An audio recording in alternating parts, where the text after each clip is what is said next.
ஆவியானவர் சொல்லுகிறார், பூர்வமானவைகளே ஏமே என்ன பண்ணாதே, சிந்திக்காதே, இதோ நான் புதிய காரியத்தை செய்கிறேன், கடந்தது போனது போகட்டும். உன் வாழ்க்கையில் சில கசப்புகள் வந்திருக்கலாம், அவமானங்கள் வந்திருக்கலாம், நெருக்கங்கள் வந்திருக்கலாம். இனி என்ன செய்வது ஆண்டவரே, எல்லாமே முடிந்து விட்டது. உலகம் நினைத்தது இயேசு சிலுவையில் அறையப்பட்ட போது இயேசுடைய கரியர் முடிந்து விட்டது என்று உலகம் நினைத்து கொண்டிருந்தது. ஆனால் கிறிஸ்துவ வாழ்க்கை சிலுவையில் தான் துவக்கப்படுகிறது.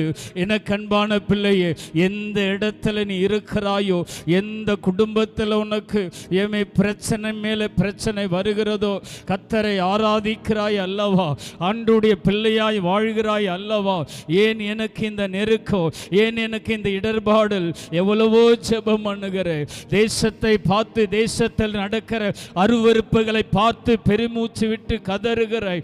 என்னால் கூடுமான அளவு என் தேவனுக்கு பிரியமாயிருக்கிற, ஆனால் என் வாழ்க்கையில் ஏன் இந்த பாடு, ஏன் இந்த உபத்திரம், ஏன் இந்த அவமானம் என்று ஒருவேளை நினைத்து கொண்டிருந்தால் ஏமே ஸ்தோத்திரோ, இன்றைக்கு அவமானப்படுத்தப்பட்டிருக்கிற வாழ்க்கை எந்த இடத்துல புறக்கணிப்போ, எந்த இடத்துல அவமானமோ, அதே இடத்துல தான் கர்த்தராகி ஆண்டவர் ஆயிரம் ஆயிரமான உயர்த்தி மேன்மைப்படுத்த விரும்புகிறார்.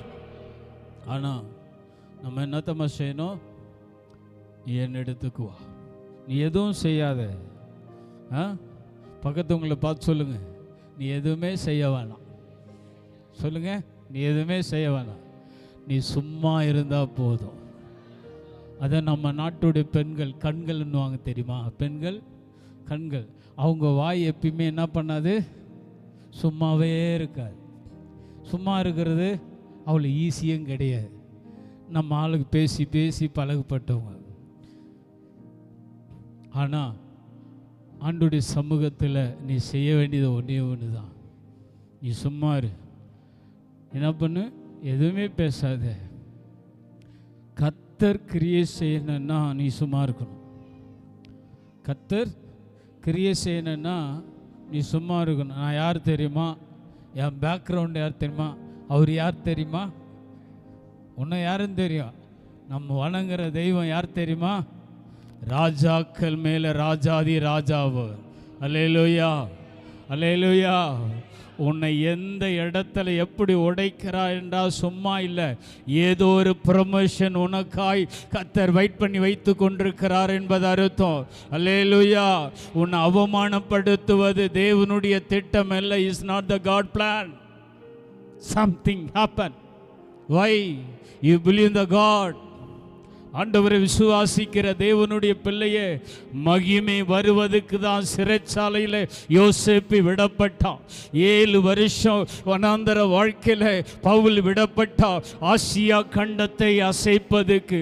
எந்த இடத்துல உடைக்கப்பட்டு கொண்டிருக்கிறாயோ அதே இடத்துல உனக்காக கர்த்தர் சத்துருக்களுக்கு உண்பதாய் ஒரு பந்தி ஆயத்தப்படுத்துவான். உன் ஊழியத்தை எங்க கர்த்தர் தொடங்கினாரோ அங்கே மகிமை ஆக்குவார தவிர அவருடைய நாமம் ஒரு நாளும் பரிசுத்த குலைச்சல் ஆகிட விடவே மாட்டார். ஏனென்று சொன்னால் he is the king of king. என்னை அழைத்தவர் யார் தெரியுமா?